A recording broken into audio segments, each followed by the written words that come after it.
할렐루야. 2022년 4월 13일 일바리 순복음교회 수요 말씀 공부 예배에 오신 여러분들을 진심으로 환영합니다. 이 시간 사도신경으로 신앙 고백 드리심으로 오늘 예배 하나님께 올려드리겠습니다.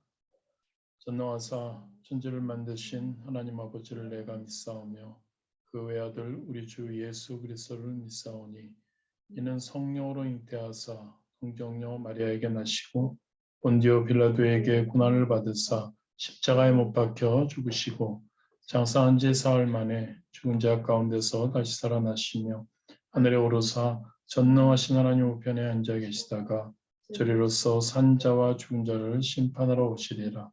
성령을 믿사오며 거룩한 공예와 성도가 서로 교통하는 것과 죄를 사하여 주시는 것과 몸이 다시 사는 것과 영원히 사는 것을 믿사옵나이다.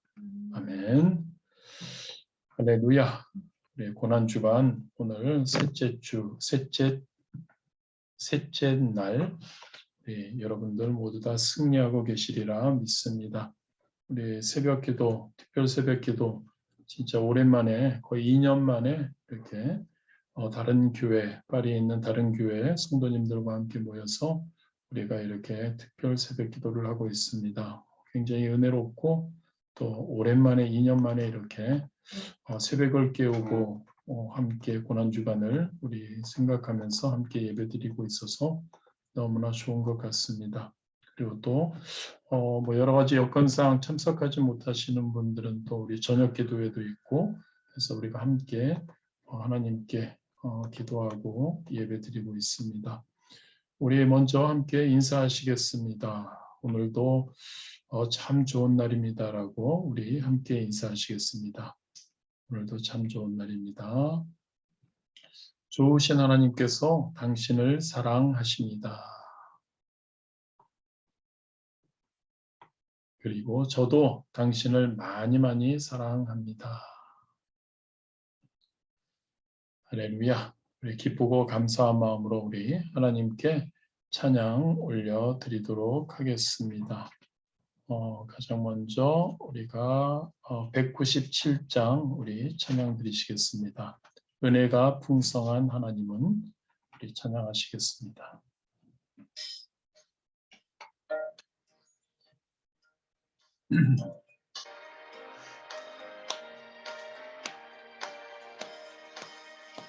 은혜가 풍성한 하나님을 믿는 자 한 사람 어제도 오늘도 언제든지 변찮고 보호해 주시네. 주여 성령의 의사들을 오늘도 내려 주소서. 성령의 뜨거운 불길로서 오늘도 충만케 하소서. 정욕과 죄악에 물든 마음을 성령의 불길로 태우사 정결케 하소서. 태우소서. 깨끗게 하여 주옵소서. 주여 성령의 은사들을 오늘도 내려 주소서. 성령의 뜨거운 불길로서 오늘도 충만케 하소서. 이생의 제물로 돌아가신 어린 양 우리 주 예수여 그 속에 은혜를 내리시사 오늘도 구원해 주소서. 주여 성령의 은사들 오늘도 내려 주소서. 성령의 뜨거운 불길로서 오늘도 임하게 하소서.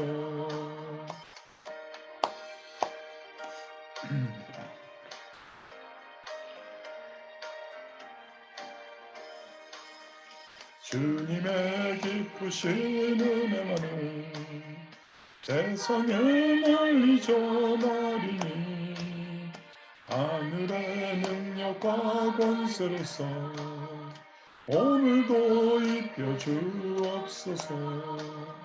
주여 성령의 은사로 오늘도 내려 주소서. 성령의 뜨거운 불길서 오늘도 충만케 하소서. 아멘. 우리 찬송가 잠깐만요. 찬송가 259장 우리 박수 치시면서 또 찬양하시겠습니다.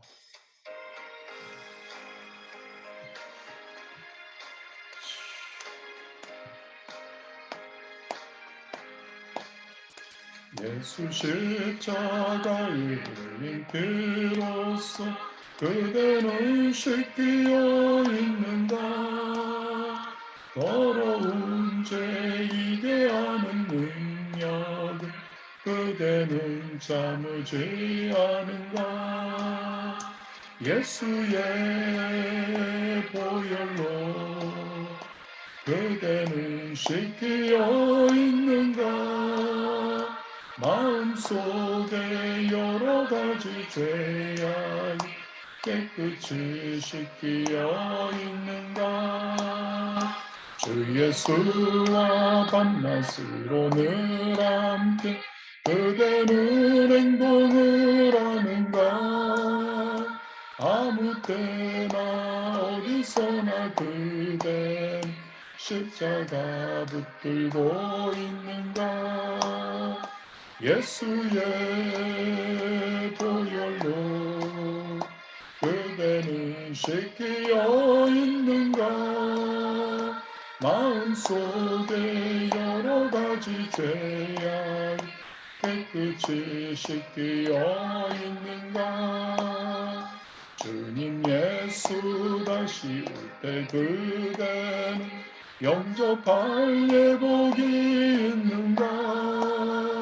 그대 몸은 거룩한 곳 천국에 들어갈 준비가 됐는가. 예수의 보혈로 그대는 씻기어 있는가. 마음속에 여러 가지 죄악 깨끗이 씻기어 있는가.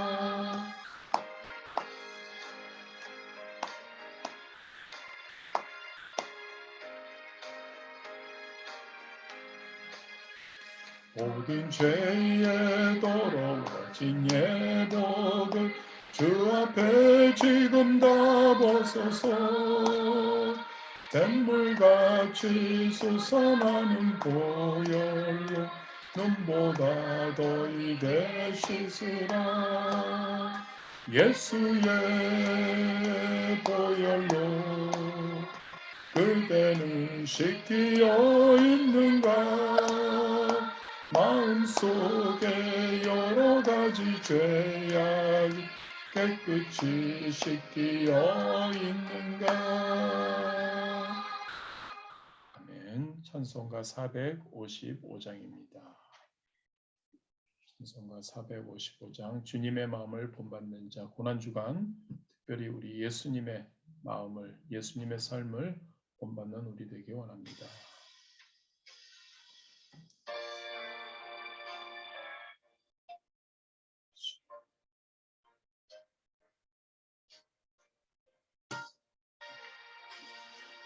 주님의 마음을 본받는 자 그 마음의 평강이 찾아오는 험악한 세상을 이기려는 하늘로부터 임함이로다. 주님의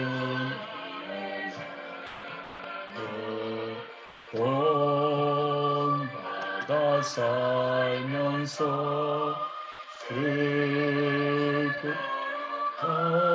슬프하신 나도 이루리. 것은 내 눈에 안 보이며 그 음성 내 귀에 안 들려도 내 영혼 날마다 주를 만나 신령한 말씀 늘 배우도다 주님의 말을 본받아 살면서 그 거룩하신 나도 이루리 가는 길 거칠고 험하여도 내 맘에 불편이 없어지는 십자가 고난을 이겨내신 주님의 마음 본받음이라 주님의 마음 본받아 살면서 그 거룩하신 나도 이루리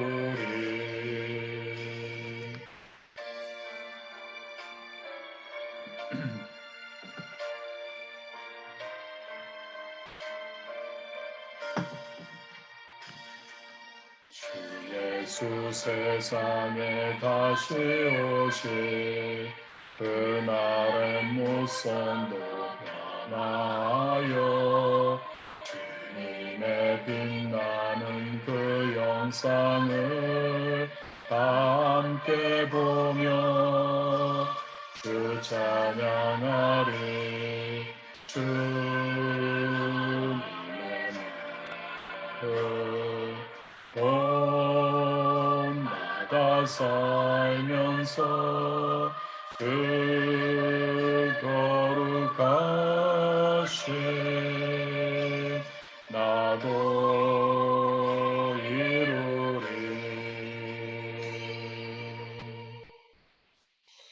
아멘. 우리 이 시간 함께 먼저 하나님께 기도하기를 원합니다.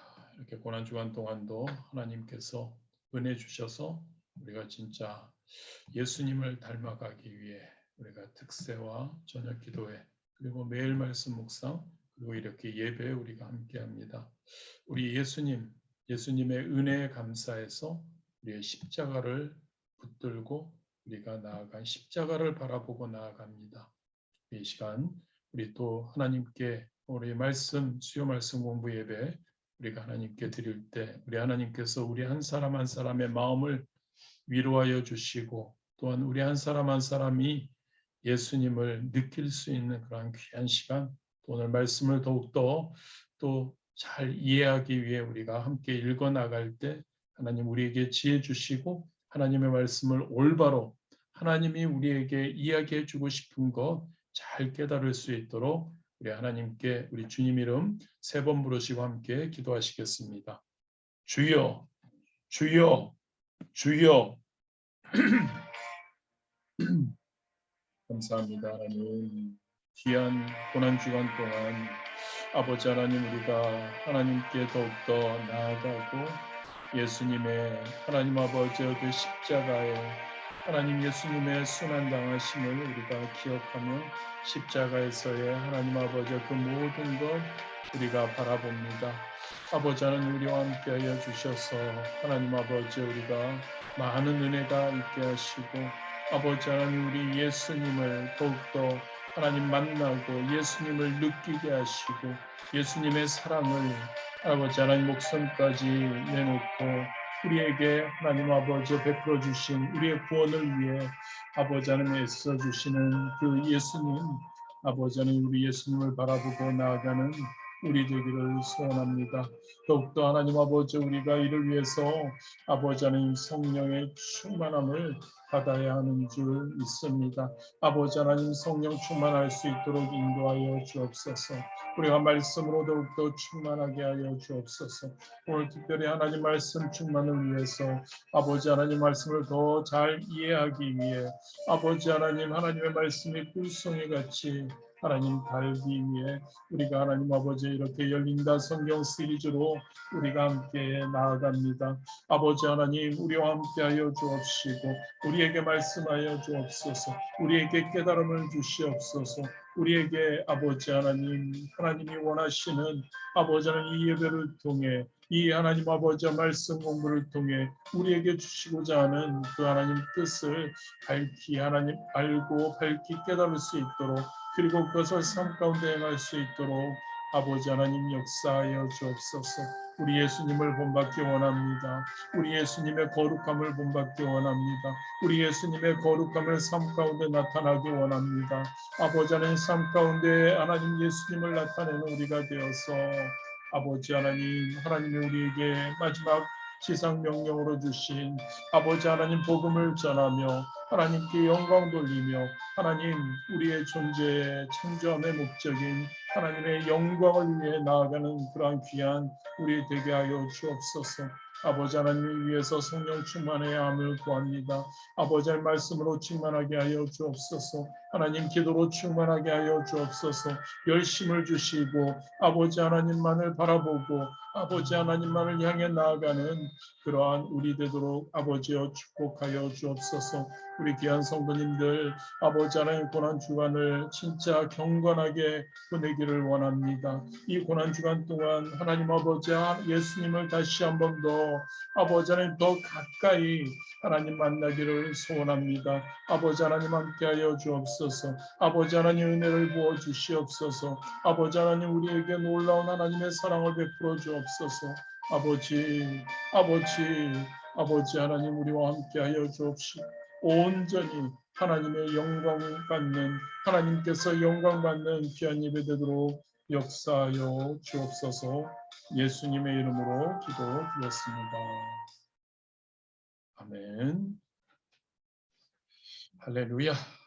우리 교재, 우리 수요 말씀 공부 예배 교재 우리 3차죠. 우리 3차 우리 또 9가입니다. 챕터 9 잡초가 겨자 나무라고 우리가 함께 읽어 나가면서 우리가 하도록 하겠습니다. 우리 지난주에는 로뎀나무에 대해서 그리고 에셀나무에 대해서 우리가 함께 나누었습니다. 우리 이렇게 함께 읽으면서 우리 수요일날 함께 보고 여러분들 시간 내셔서 우리가 우리 함께 나누고 나서 저녁에 조금 쉬시다가 한 번 더 함께 나눈 것을 읽어보시는 것도 굉장히 이제 은혜가 기억이 많이 나고 할 겁니다. 그리고 또 우리 예배 전에 우리 한번 우리 해야 될 것들 한번 또 미리 읽어보시는 것도 여러분들에게 큰 도움이 될 것 같습니다. 로뎀나무 타이틀은 엘리야 왜 로뎀나무 밑에서 죽기를 간구했을까? 로뎀나무라는 그러한 것이 이스라엘 백성들에게는 로뎀나무가 어떤 비참한 신세를 상징하는 그러한 곳이었기 때문에 그래서 이 이스라엘 백성들이 이 엘리야가 로뎀나무 밑에서 하나님께 죽기를 간구했다는 그러한 이야기를 들었을 때 그들은 엘리야가 어떤 상황, 진짜 비참한 상황에 처해 있음을 알 수 있었다는 거죠. 그리고 쫓겨난 하갈과 이스마엘도 그들이 어떤 면에서는 그 가정 아브라함의 가정에서 잘못 행해서 사라를 구박함으로 이렇게 쫓겨나게 됐는데 그 가운데에서도 하나님께서 진짜 광야에서 어려움 가운데 있는 로뎀나무 가운데 있었던 그들 비참한 상황에 거했던 그들 엘리야와 그리고 이 하갈과 이스마엘에게 하나님께서 그 비참한 상황 가운데서도 부르짖고 나아갔을 때 하나님께서 그들을 위로해 주시고 그들을 만나 주시고 그들에게 살 길을 열어주셨다는 그런 내용. 그리고 로뎀나무 숯불은 굉장히 오래 탄다. 그래서 여기서 우리 시편 120편 3절 4절에 보면은 그 속이는 혀, 괴사한 혀. 그러니까 말이 굉장히 오래 간다. 그래서 말을 굉장히 우리가 조심해야 된다라는 것에 대해서 함께 나누었습니다. 에셀나무에 대해서는 아브라함은 왜 에셀나무를 심었을까? 에셀나무는 이제 좋은 그늘을 제공하고 안식처라는 개념이라 이렇게 우리가 함께 나누었습니다. 그래서 아브라함이 가나안 땅에 들어와서 정착한 지 어느 정도의 시간이 흐른 후에 이 에셀나무를 심고 그곳을 그 아브라함 있는 곳을 지나가는 사람들에게 그곳에 그 안식처를 제공하고 그리고 거기서 간증하고 하나님의 말씀을 전했다라는 그러한 내용. 사울은 왜 에셀나무 밑에서 다스렸을까에 대해서도 우리가 함께 나눴고요. 만나 그리고 에셀나무의 이슬에 대해서 이렇게 우리가 함께 나누었습니다. 자, 구가입니다.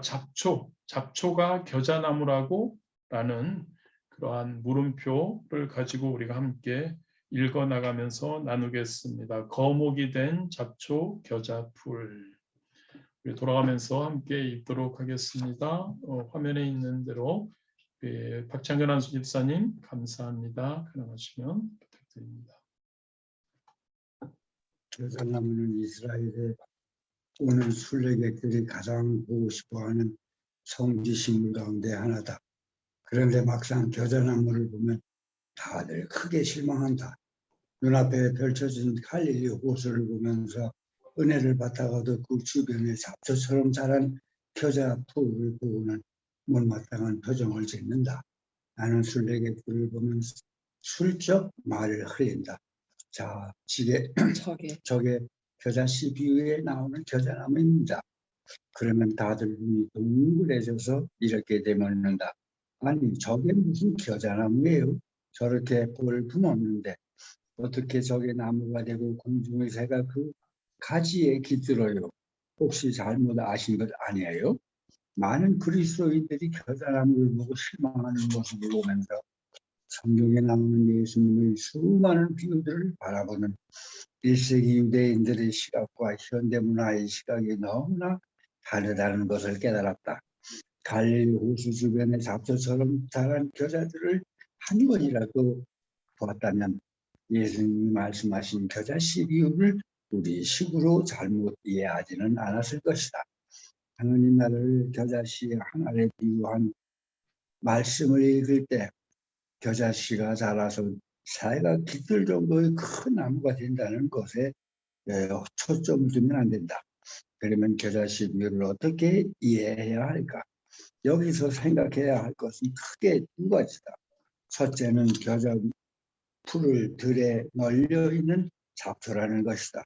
둘째는 하나님이 이런 잡초의 씨 하나를 자신의 정원에 갖다 심으셨다는 것이다. 볼품없는 잡초를 자기 집 정원에 갖다 심어 애지중지 가꾸는 사람은 없다. 겨자들은 정원에 갖다 심을 만큼 보기에 아름다운 것도 아니고 향기가 있는 것도 아니다. 정원 수로는 전혀 맞지 않는 그야말로 잡초 중의 잡초다. 정원을 가꾸는 사람에게 가장 큰 적은 일은 잡초들이다. 잡초는 정원에 심을 것이 아니라 전부 뽑아줘야 한다. 그것이 잡초의 운명이 아니든가. 그러므로 예수께서 이르시되 하나님의 나라가 무엇과 같을까? 내가 무엇으로 비교할까? 마치 사람이 자기 채소밭에 갖다 심은 겨자 씨 하나를 같으니 자라나무가 되어 공중의 새들이 그 가지에 깃들었느니라. 누가복음 13장 18절 19절 말씀. 여수 권사님 계속 읽어주시면 감사하겠습니다. 예수님이 주로 사역하시던 갈릴리 지역의 사람들은 2월이 되면 갈릴리 호수 주변에 잡초처럼 피는 겨자풀을 너무도 잘 알았을 것이다. 예수님은 이런 잡초의 씨앗을 자기 정원에 심어서 새들이 깃드는 큰 나무로 자라게 하겠다고 하셨다. 그들은 이 말씀을 듣고 말로는 설명 못할 큰 은혜를 받았을 것이다. 당시의 갈릴리 주민들은 로마의 압제를 받고 있었다. 예루살렘 성전을 중심으로 한 주류 사회에서 밀려나 이방의 갈릴리라고 멸시받으면서 잡초처럼 눌려 있었다. 이런 그들에게 예수님은 잡초의 씨앗을 자기 정원에 심어서 큰 나무가 되게 하겠다고 말씀하셨다. 하나님 나라의 시민들이 바로 이런 잡초 같은 자들임을 전하신 것이다. 실제로 예수님을 따르던 12 제자들이 수많은 새들이 깃드는 인류의 거목으로 자라지 않았는가? 예수님은 3년 동안 공생의 사역을 하면서 잡초처럼 버려진 인생들을 집중적으로 찾고 신방하셨다. 세리와 창기와 문둥병자처럼 사회에서 소외된 자들에게 찾아가셨다. 겨자씨 비유를 몸소 실천하신 것이다. 예수님은 말과 행동이 따로 노는 세상의 인권운동가와 달랐다. 진정 가르친 대로 실천하시는 분이었다. 아멘. 할렐루야, 감사합니다. 겨자나무 해서 우리가 이 누가복음 13장 18, 19절에 보면은 이 겨자씨가 자라 나무가 되어 공중의 새들이 그 가지에 깃들었다라는 그러한 것을 우리가 생각할 때 이게 굉장히 큰 나무구나. 새들이 거기에 이렇게 둥지를 이렇게 틀 정도라고 생각할 수 있지만 여기서 말씀해 주고 있는 것이죠. 겨자풀은 잡초다. 들에 널려 있는 잡초다.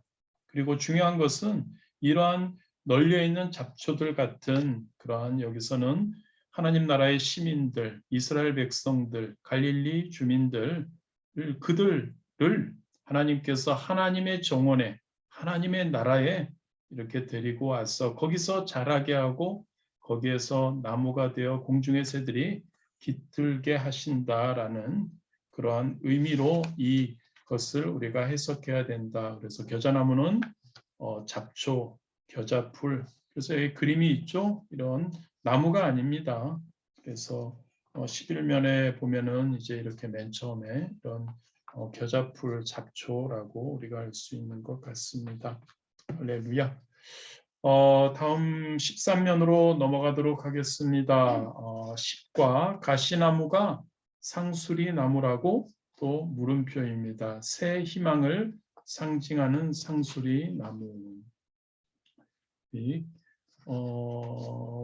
박근혜 권사님 가능하시면 감사하겠습니다.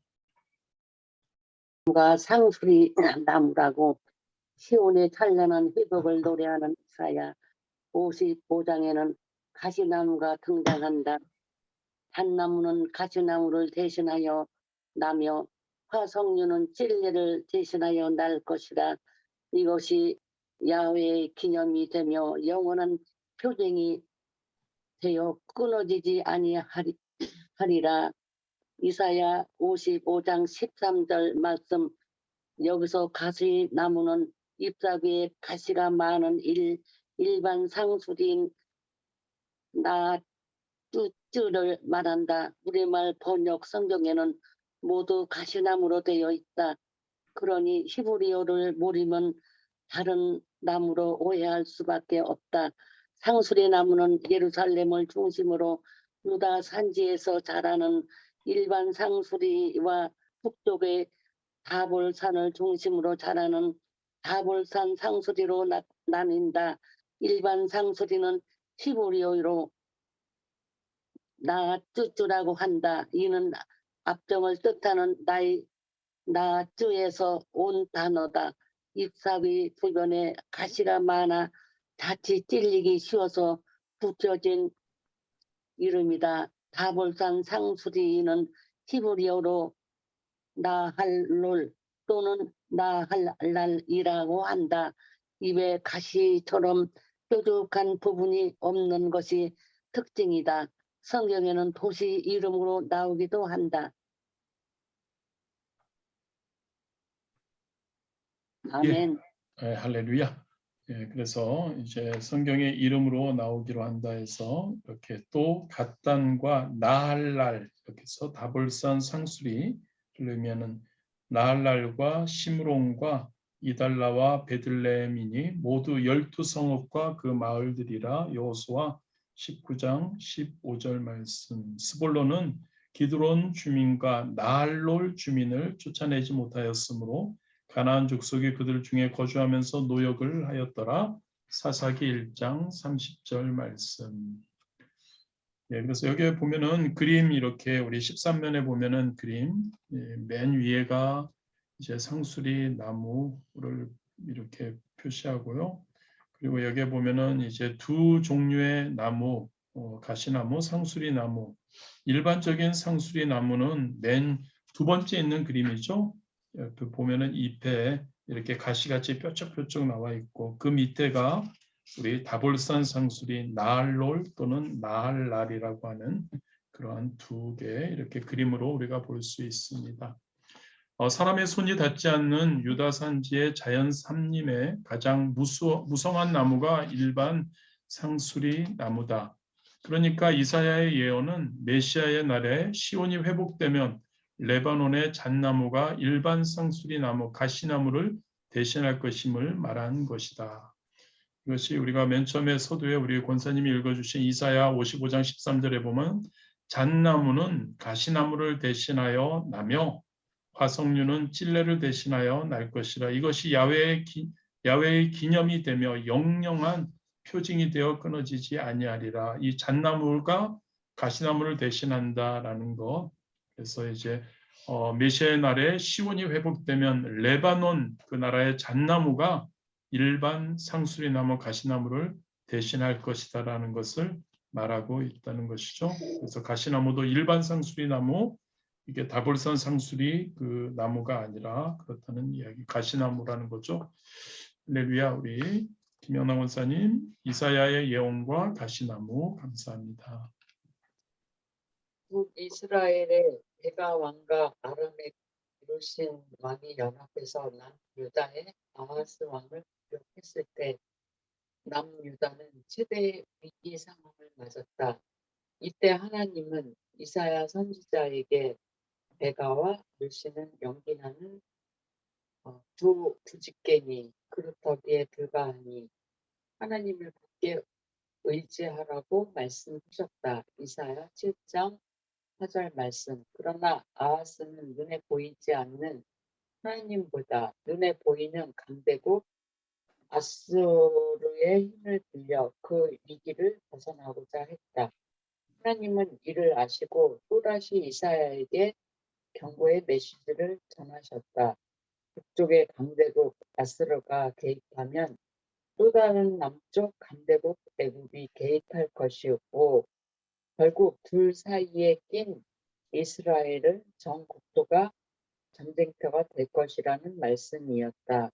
그날에는 야훼께서 애굽 하수에서 먼 곳의 파리와 아수르 땅에 벌을 부르시리니 다 와서 거친 골짜기와 바위 틈과 가시나무 울타리와 모든 초장에 앉으리라. 이사야 7장 18절 19절 말씀.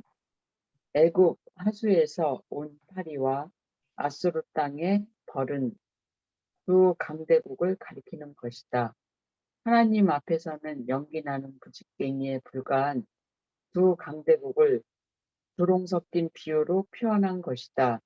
그런데 왜 이런 비유를 썼는지 이해가 안 갈 것이다. 이 식물들의 비유는 히브리어를 아는 사람만이 이해할 수 있다. 거친 골짜기와 바위 틈은 네게부 사막과 광야로 이루어지고 골짜기와 바위가 많은 이스라엘의 남부 지방을 가리킨다.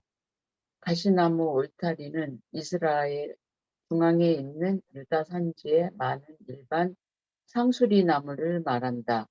초장은 이스라엘 북부에 많은 다볼산 상수리 나무를 말한다. 곧 이스라엘의 남부, 중부, 북부 할 것 없이 전 국토가 애굽과 아수르의 군대로 가득 차고 황폐해질 것이라는 무서운 표현인 것이다. 아멘. 할렐루야. 감사합니다. 이사야 7장 18절 19절 말씀 우리가 이것을 우리가 뭐 거친 골짜기와 바위 틈이 어떤 것인지 이해가 안 되고 또 가시나무 울타리가 어떠한 것인지 초장이 어떤 것인지를 모르면 이게 우리가 쉽지 않죠, 이해하기가. 그래서 거친 골짜기와 바위 틈은 이스라엘의 남부 지방을 이야기하는 것이고 가시나무 울타리는 이스라엘의 중앙에 있는 그러한 일반 상수리 나무가 있는 그러한 곳. 초장은 다볼산 상수리 나무, 이 잎에 가시가 없는 그런 나무. 그래서 이스라엘의 전 국토가 애굽과 아수르의 군대로 가득 차고 그렇게 황폐해질 것이라는 그러한 이야기, 이사야의 예언을 이렇게 우리가 좀 더 이러한 것, 가시나무, 울타리, 초장 이런 것을 알게 되면 더 완벽하게 이해할 수 있다고 할 수 있겠습니다. 할렐루야. 자, 우리 상수리 나무와 그루터기의 비유 우리가 함께 읽어 나가겠습니다. 우리 김선희 원사님 감사합니다. 솔로몬 왕 이후 남유다 최고의 전성기를 달리던 우시야 왕이 문둥병으로 죽던 해에 이사야는 말씀을 받았다. 이사야는 혼미하게 하는 영을 보내리라는 하나님의 말씀을 듣고 주여 어느 때까지이니까라고 물었다. 하나님은 유다가 완전히 황폐해질 때까지라고 말씀하셨다. 하지만 하나님은 거룩한 구루터기의 소망도 함께 말씀하셨다. 이때 밤나무와 상수리나무의 비유가 나온다.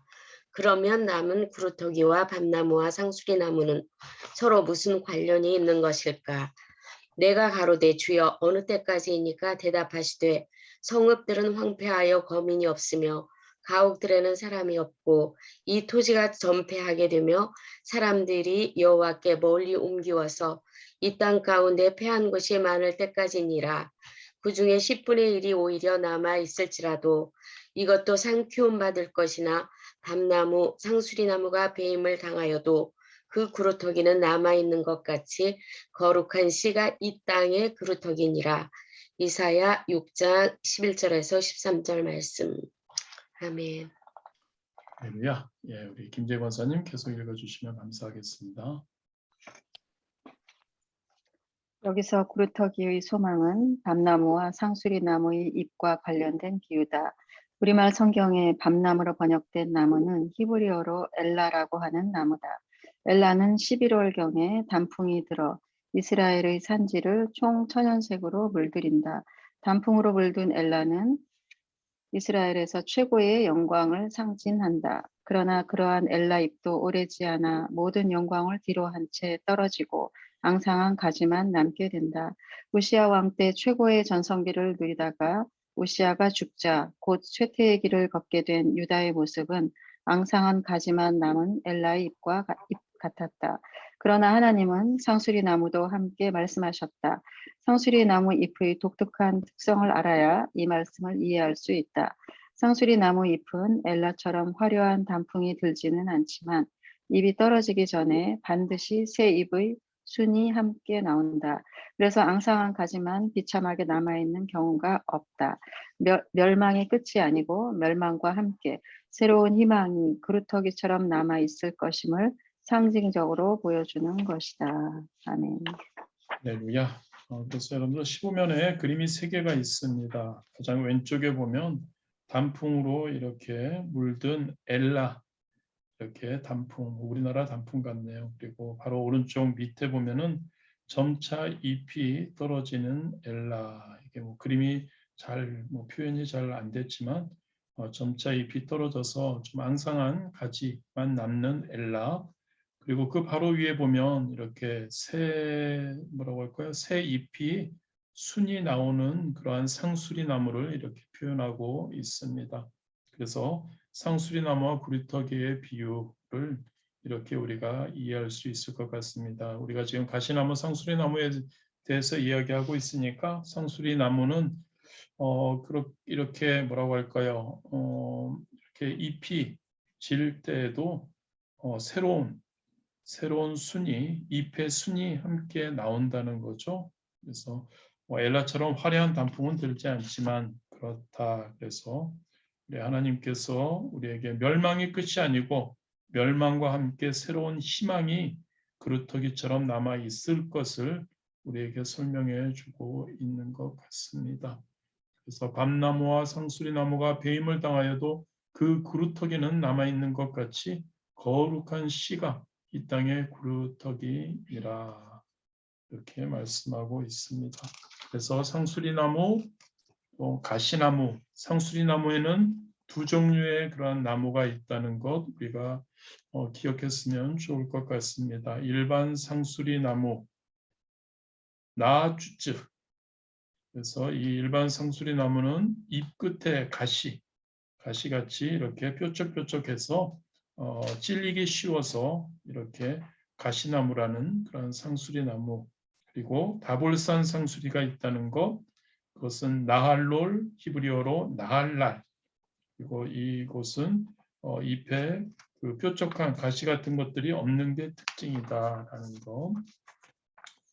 그래서 우리가 가시나무를 통해서, 우리 상수리나무를 통해서 이렇게 이사야의 예언과 이사야의 예언 두 개 이렇게 이해할 수 있다는 것 우리가 함께 나누면 좋을 것 같습니다. 우리 조금 더 나가도록 하겠습니다. 11과입니다. 예수님은 왜 가시 면류관을 쓰셨을까? 백성들의 어려움을 심판하는 가시나무. 우리 함께 또한 조금 읽어 나가 보도록 하겠습니다. 끝까지 갈 수 있을지 모르겠고요. 할렐루야. 우리 이은영 집사님 감사합니다. 제단과 가시나무의 비유, 스스로 왕이 된 아비멜렉. 사사기는 사사시대에서 왕정시대로 넘어가는 과도기를 배경으로 누가 진정한 왕인가를 다루고 있다. 당시 이스라엘을 둘러싼 이방 국가들은 강력한 왕권을 바탕으로 국가의 면모를 갖춰나가고 있었다. 그러나 이스라엘은 여전히 12지파 체제를 유지하면서 국가의 위기 때만 사사들이 등장해 다스리는 철저한 지방 분권 정치를 펴고 있었다. 하나님은 자신이 친히 이스라엘의 왕이 되어 다스리는 신정국가를 세우기를 원하셨다. 하지만 이스라엘은 주변 왕국들의 위협 앞에서 자신들도 열방처럼 눈에 보이는 왕을 세우게 해달라고 사무엘에게 간청했다. 그들은 왕이 외적의 침략에서 자신들을 지켜줄 것이라는 환상을 품고 있었다. 사무엘은 왕정체제의 실상과 허상을 조목조목 설명해주면서 그래도 왕을 원하느냐고 백성들에게 물었다. 왕을 세우면 이스라엘 백성들은 군대에 강제로 징병당할 것이고 과중한 세금을 내야 할 것이다. 사무엘은 왕정체제가 백성들에게 요구하는 희생과 수려를 상세하게 설명한 것이다. 이르되 너희를 다스릴 왕의 제도는 이러하니라. 그가 너희 아들들을 데려다가 그의 병거와 말을 어거하게 하리니 그들이 그 병거 앞에서 달릴 것이며 그가 또 너희의 아들들을 천부장과 50부장을 삼을 것이며 자기 밭을 갈게 하고 자기 추수를 하게 할 것이며 자기 무기와 병거의 장비도 만들게 할 것이며 그가 또 너희의 딸들을 데려다가 향료 만드는 자와 요리하는 자와 떡 굽는 자로 삼을 것이며 그가 또 너희의 밭과 포도원과 감람원에서 제일 좋은 것을 가져다가 자기의 신하들에게 줄 것이며 그가 또 너희의 곡식과 포도원 소산의 11조를 거두어 자기의 관리와 신하에게 줄 것이며 그가 또 너희의 노비와 가장 아름다운 소년과 나귀들을 끌어다가 자기 일을 시킬 것이며 너희의 양떼의 10분의 1을 거두어 가리니 너희가 그의 종이 될 것이라. 그날에 너희는 너희가 택한 왕으로 말미암아 부르짖되 그날에 야훼께서 너희에게 응답하지 아니하시리라 하니. 사무엘상 8장 11절에서 18절 말씀. 아멘. 우리 박효진 집사님 이어서 부탁드립니다. 기드온의 아들로 자신의 형제 70명을 바위 위에서 모두 죽인 아비멜렉은 가시나무 같은 사람이었다. 가시나무가 온통 가시로 덮여 있듯이 아비멜렉은 악한 행위로 덮여 있었다. 그는 선한 왕과는 거리가 먼 자였다. 그러나 세겜 사람들은 같은 고향 출신이라는 이유만으로 아비멜렉을 왕으로 세웠다. 가시나무는 자기 밑에 들어와 복종할 것을 요구했다. 그렇지 않으면 불이 가시나무에서 나와서 레바논의 백향목을 다 태워버릴 것이라고 위협했다. 그러면 가시나무에서 나온 불이 레바논의 백향목을 다 태워버린다는 말은 무슨 뜻일까? 예, 할렐루야. 우리 이어서 우리 김원호 집사님 감사합니다. 요담과 가시나무. 요담은 그리심산 꼭대기에서 아비멜렉을 왕으로 세운 세겜 주민들을 향해 나무의 비유를 들면서 외쳤다. 악한 왕을 세운 백성들이 장차 당하게 될 고통과 비참한 결과를 암시적으로 보여준 것이다. 나무들은 올리브 나무와 포도나무와 무화과 나무를 순서대로 찾아가서 자신들의 왕이 되어 달라고 했지만 모두 거절당했다. 그들은 마지막으로 가시나무를 찾아갔다. 가시나무는 자신을 왕으로 삼고자 하는 나무들에게 한 가지 조건을 내걸었다. 와서 내 그늘에 피하라는 것이었다. 이는 가시나무 그늘 밑에서 편하게 쉬라는 의미가 아니었다. 다른 말로 표현하면 내 밑에 들어와 철저히 복종하라는 것이었다. 그렇지 않으면 불이 가시나무에서 나와 레바논의 백향목을 사를 것이라고 위협했다. 이에 모든 나무가 가시나무에게 이르되 너는 와서 우리의 왕이 되라 하며 가시나무가 나무들에게 이르되 너희가 참으로 내게 기름을 부어 너희의 왕을 삼겠거든 와서 내 그늘에 피하라. 그리하지 아니하면 불이 가시나무에서 나와서 레바논의 백향목을 사를 것이니라 하였느니라. 사사기 9장 14, 15절. 이 말씀을 이해하려면 먼저 가시나무와 백향목이 자라는 지역을 알아야 한다. 두 나무는 서로 다른 지형에서 자란다. 가시나무는 주로 평지에서 자라고 백향목은 이스라엘 북쪽의 레바논 국경 산지에서 자란다. 가시나무에서 나온 불이 레바논의 백향목을 태워버린다는 말은 악한 왕을 세운 것이 이스라엘 전 국토에 미칠 광범위한 재앙임을 상징하는 것이다. 가시나무의 불이 이스라엘의 전통적인 북쪽 경계인 레바논 산맥에까지 미쳐 그곳의 백향목을 태워버린다니 왕정이라고 하는 이방 국가 체제의 실상과 허상이 보이는가? 할렐루야. 우리 요담과 가시나무의 비유에서 우리가 함께 나누었습니다. 아비멜렉이 이제 아버지 기드온이 이렇게 죽게 되고 70명의 아들이 있었죠. 그 아들들을 다 죽입니다. 배달은 그러한 요담 혼자 살아남게 되죠. 그리고 요담이 도망치고 그리고 백성들에게 이러한 이 비유, 요담과 가시나무의 비유를 들면서 아비멜렉의 어떠한 왕으로서 그러한 잘못한 그러한 것을 이렇게 이야기를 하게 되죠. 그래서 여기서 가시나무와 백향목에 대해서 이렇게 이야기를 하고 있고요. 그렇습니다. 가시나무에서 나온 불이 레바논의 백향목을 태워버린다. 즉 악한 왕을 세운 것이 이스라엘 전 국토에 미칠 광범위한 재앙임을 이렇게 상징한다. 이게 왕정이라고 하는 이방 국가 체제의 실상과 허상. 여기서 굉장히 중요한 것은 하나님은 친히 이스라엘의 본인이 왕이 되어서 다스리는 신정 국가를 세우기를 원하셨다는 거죠. 그게 진짜 최고인데요, 여러분.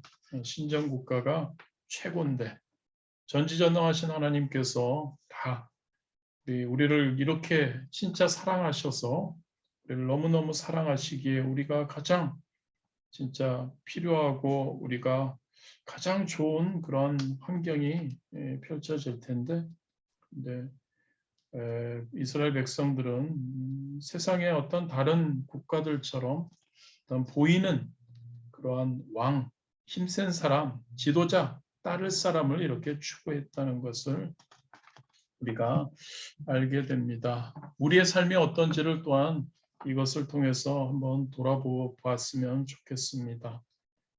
하나님이 우리의 주인 되시고 우리의 왕이 되시면 되는데 그런데 우리는 자꾸 다른 사람들처럼 무엇인가 다른 것을 추구하고 우리가 따를 무엇인가를 계속 우리가 요구하고 있지 않는가.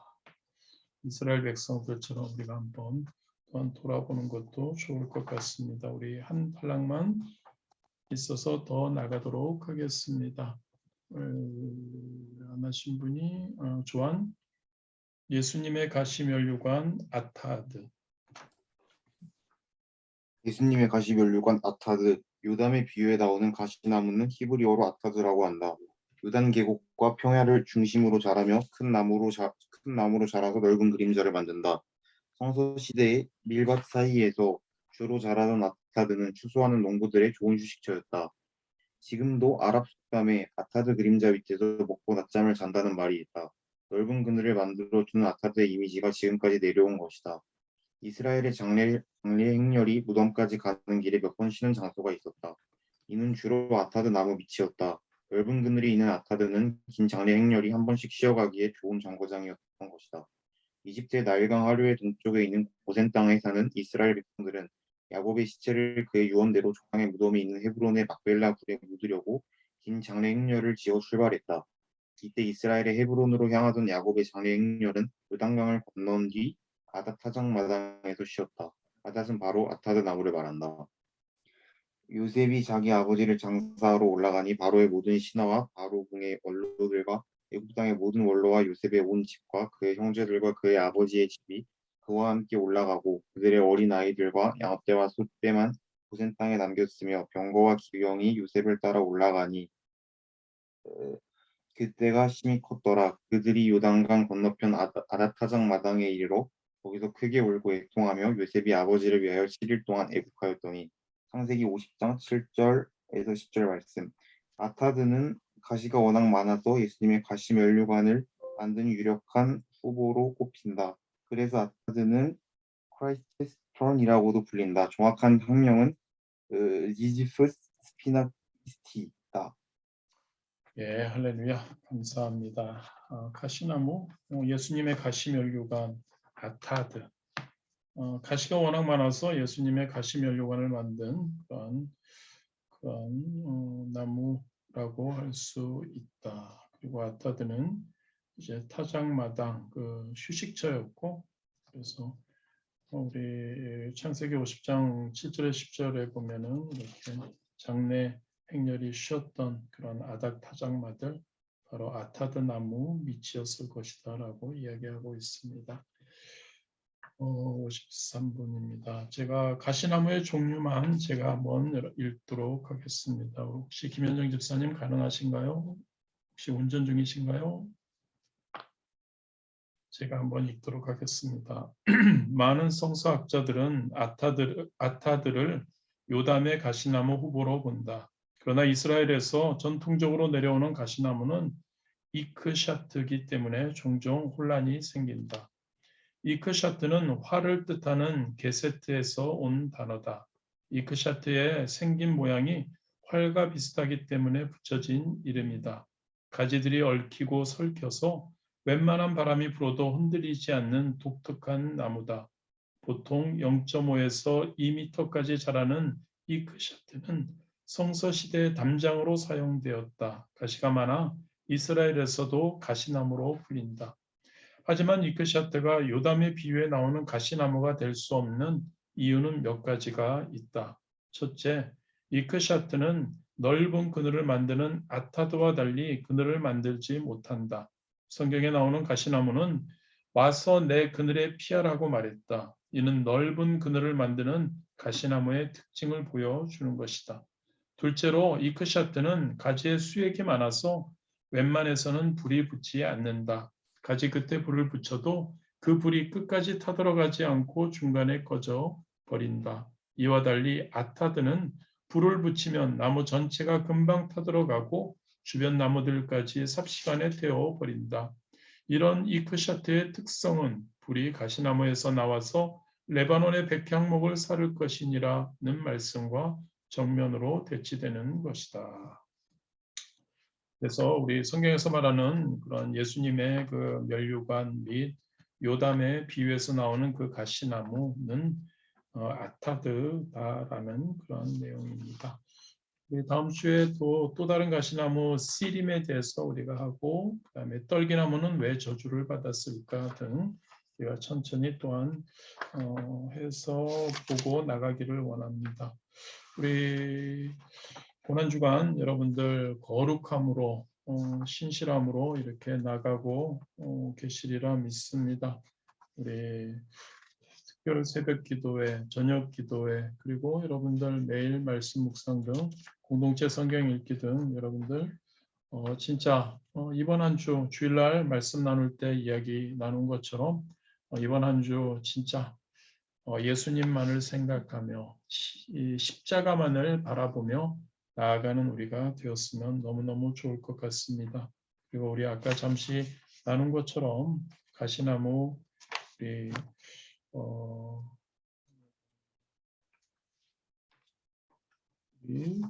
제가 무엇을 이야기하려다가 갑자기 뿅 하고 날아갔지만 예, 그렇습니다. 우리가 진짜 우리 하나님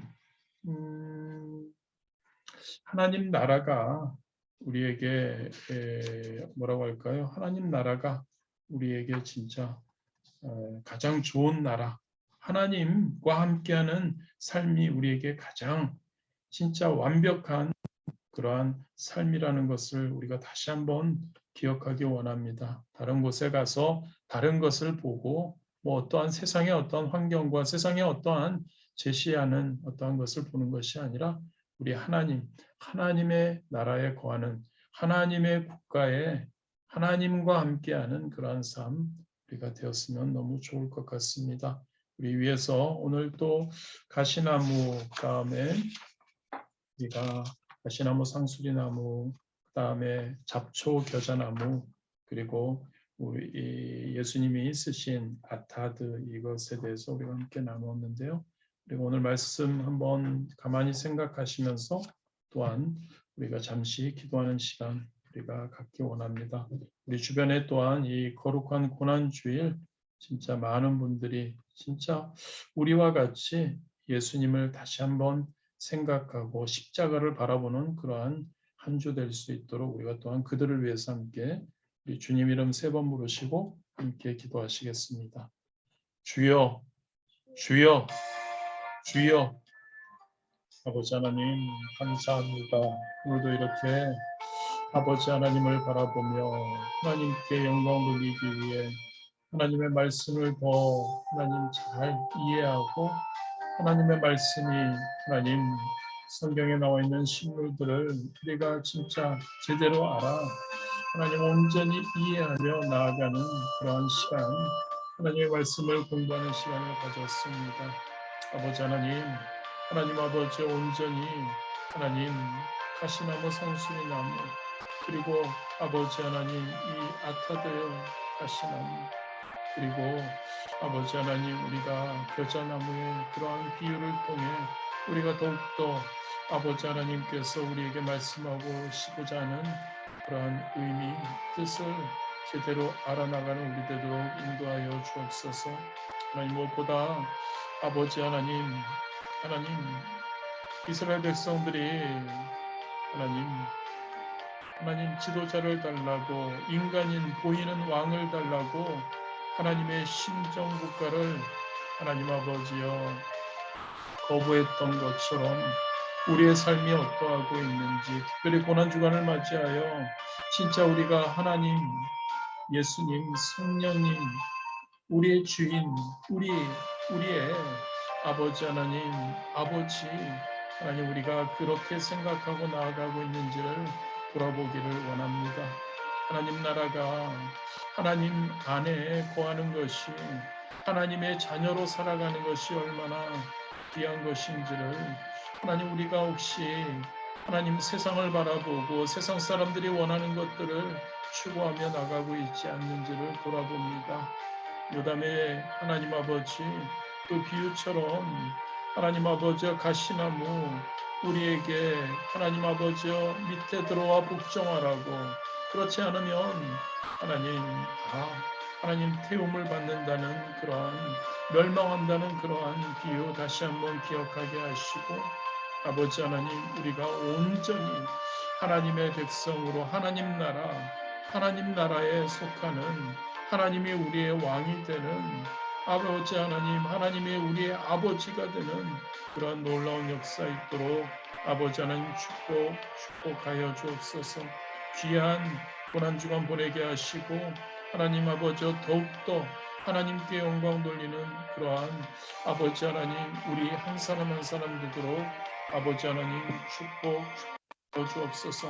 건강 주시옵고 하나님 아버지여 특세와 하나님 여러 하나님 예수님을 바라보고 십자가를 바라보고 나아가는 귀한 우리 성도님들 한 분 한 분들 건강 피곤하지 않고 하나님 아버지여 오로지 하나님만을 바라보며 나아가는 데 부족함 없도록 축복하여 주옵소서.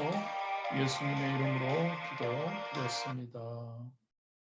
하늘에 계신 우리 아버지여 이름이 거룩히 여김을 받으시오며 나라가 임하시오며 뜻이 하늘에서 이루어진 것 같이 땅에서도 이루어지이다. 오늘 우리에게 일용할 양식을 주시옵고 우리가 우리에게 죄 지은 자를 사하여 준 것 같이 우리 죄를 사하여 주시옵고 우리를 시험에 들게 하지 마시옵고 다만 악에서 구하시옵소서. 나라와 권세와 영광이 아버지께 영원히 있사옵나이다. 아멘. 할렐루야. 우리 하나님께 영광의 박수 올려드리시겠습니다. 할렐루야. 승리하셨고요. 잠시 교제 나눠주시면 감사하겠습니다. 수고하셨습니다. 예, 감사합니다, 목사님. 예원이가 있었나 보네요. 행복한 저녁 되세요. 네. 아, 예원이 옆에 있었구나. 예원이 얼굴을 안 낸다고 맨날. 아, 그래요? 예, 알겠습니다. 예쁜 얼굴을 안 보여준다고. 할렐루야, 샬롬, 좋은 저녁 되세요. 행복한 저녁들 되세요. 예, 네, 내일 뵙겠습니다. 네, 내일 뵐게요. 김원호 집사님 머리 자르셨나 보네요. 호인이가 자르고 진짜요? 기대됩니다. 자른 게 아니라 뜯었습니다. 할렐루야, 샬롬. 더 멋있어요. 안녕히 주무세요.